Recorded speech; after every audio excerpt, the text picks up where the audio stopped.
Here's a GRE probability question. Let's take a look. A weighted die has sides labeled from 1 to 6. The probability of rolling a particular side decreases by half as the numbers go up. For example, the probability of rolling a 2 is 1/2 the probability of rolling a 1. The probability of rolling a 3 is 1/2 the probability of rolling a 2, and so on. Here's the question. What is the probability of rolling a 3 or a 4? Well, I'm not going to sugarcoat it. This is a tough question, like a really, really tough question. Probably the hardest type you would realistically see on the test. But it's a good workout, so let's do it. The idea here, and I realize it's a lot of description, is that every time you go up one, it gets less probable. So for starters, let's call the probability of rolling a 1 x. I don't know what it is, but it's some number. What's the probability of rolling a 2? Well, it's going to be 1/2 of x. What's the probability of rolling a 3? It's going to be 1/4 of x, because it's half again. So this is rolling a 1, this is rolling a 2, this is rolling a 3. I'll just put a little dash there. And then the probability of rolling a 4 is going to be 1/8 of x. The probability of rolling a 5 is going to be 1/16 of x. And the probability of rolling a 6 is going to be 1/32 of x. Now, here's the thing. There are only 6 possible outcomes, right? You can roll a 1, 2, 3, 4, 5, or 6.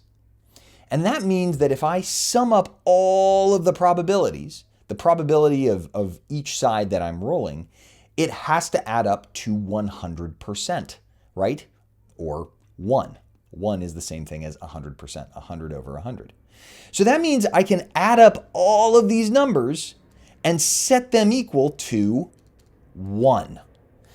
Take a minute to chew on that if you need it, but I'm gonna keep going here. So it looks a little daunting until you realize everything can just be expressed in terms of 30 seconds. So I'm going to go over here now. 32 30-seconds of x, right? That's 1x, plus 16 30-seconds of x, plus, what's that going to be? 8 30-seconds of x, plus, where am I? 4 30-seconds of x. We're just going down by half every time, right? Plus 2 30-seconds of x, plus 1 30-second of x. Now, I'll let you do this on your own time, but I'll tell you that this adds up to 63 over 32x. I'm running out of space here. 63 over 32 x, and as we said, it all has to add up to 1. And so that means the probability of rolling x, right, or rather rolling 1, x is the probability of rolling 1, is going to be the reciprocal of that, so x equals 32 over 63, just about half, right? But I'm not done, because I want the probability of rolling a 3 or a 4. Well, what's the probability of rolling a 3? It's that, right? It's 1/4 of x.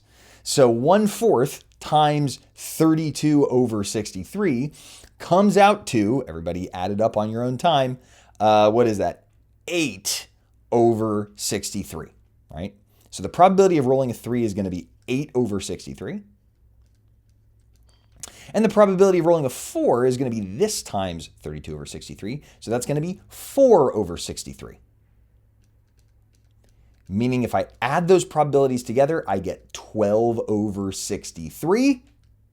I don't see that in here, but I can simplify this down. Divide top and bottom by 3. I get 4 over 21. Whoa, tough question. For more GRE tips and tricks, or to sign up for my online course, follow the link in my profile.